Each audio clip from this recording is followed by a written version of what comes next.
যাতে জুনায়েদ বাগদাদির কাছে এক ব্যক্তি এসে বলতেছে, তেনারই মুরিদ রুহানি সন্তান, বলছে হুজুর আমাকে বায়াত করেন, আবার তওবা করান, মন থেকে তওবা করতে চাই। বলে ঘটনা কি? বলে হুজুর আমি তো আপনার খাস মুরিদ, কিন্তু আমি তো সুদ ঘুষ খাই, নাউজুবিল্লাহ, মাঝে মাঝে নামাজ কাজা করি, গুনাহ করি, কিন্তু আমার ঈমান কামেল হয়ে গিয়েছে, আমি আজ থেকে আর কখনো বিপথে চলবো না। সুবহানাল্লাহ বলবেন না? তো তিনি তেনার ঘটনা বলছেন। বলে আমি হুজুর বাগদাদি গেলাম দিন মজুর নেওয়ার জন্য, হায়ার করার জন্য। যখন খুঁজতেছি তো একটা যুবক পেলাম, অল্প বয়সের তাগড়া যুবক। তাকে বললাম যে তুমি কি আমার এই মাল সাবান কিনেছি, চালের বস্তা টস্তা একটু বাসায় পৌঁছে দিবা? বলে হুজুর নিয়ে যাবো ইনশাল্লাহ, কোনো সমস্যা নাই। ওর বিনিময় কত? বলে 3 দিরহাম। কত? 3 দিরহাম দিলে হবে কাজের বিনিময়। তো সে বলতেছেন যে আমি তখন রাজি হলাম। সে 3 দিরহাম বিনিময়ে বস্তা কাঁধে উঠালো, যাচ্ছে। হঠাৎ করে জোহরের আজান পড়লো। আজান পড়ার সাথে সাথে সে আমার কাছে, ছোট্ট একটা শরীর কিন্তু এই ভারী জিনিস নিয়ে যাচ্ছে, ক্ষমা চেয়ে বলতেছে আমি একটু সময় চাই, আমি জোহরে আজান পড়েছে, আমি একটু নামাজটা আদায় করবো, আমাকে একটু সময় দিবেন। বলে ঠিক আছে যাও নামাজ পড়ে আসো। সে ফাঁকে নামাজ পড়ে আসলো, দেখলাম গেল আর তাড়াতাড়ি চলে আসলো।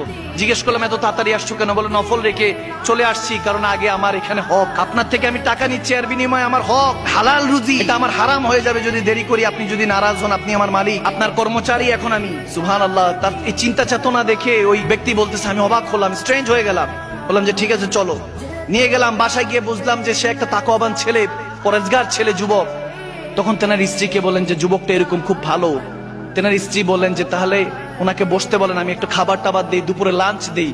যুবক আস্তে আস্তে বলতেছে, হুজুর আমি লাঞ্চ করতে পারবো না, আমি নফল রোজা রেখেছি। রোজার মাহিনাও না, কিন্তু বলতেছে নফল রোজা রেখেছি। সেই দম্পতি তারা দুইজনে অবাক হয়ে বলতেছে যে আমরা তো আরো অবাক হইলাম। তখন বললেন তাহলে আজকে আমাদের এখানে তুমি ইফতার করবা।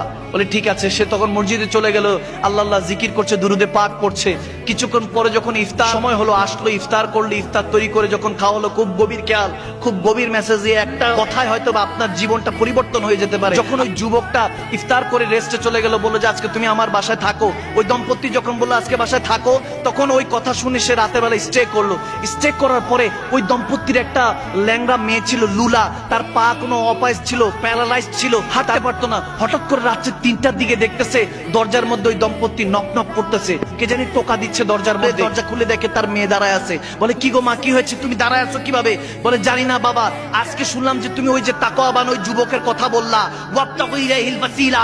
আমি তখন শুয়ে শুয়ে আল্লাহর কাছে ফরিয়াদ করলাম, আল্লাহ তুমি তো বলেছো উসিলার মাধ্যমে তুমি দোয়া কবুল করো। ওই যুবক তোমার দরবারে কবুল হয়ে থাকে, তার উসিলা আমাকে শাফা দান করো। বলতেছে 10 বছর ধরে প্যারালাইজ ছিল পাটা। ওই মেয়ে উঠে দাঁড়ালো, বলতেছে আমি হাঁটতে পারছি। ওই দম্পতি বলতেছে ওই যুবক কোথায়? ঘরে গিয়ে দেখতেছে ঘর খালি, ওখানের মধ্যে একটা চিরকুট পড়া, কাগজের মধ্যে লেখা যে হে আল্লাহর বান্দা, আমার রাজ তো ফাঁস হয়ে গিয়েছে, আমি এখন আর এখানে থাকবো না। আপনি যদি সত্যি সত্যি আমাকে ভালো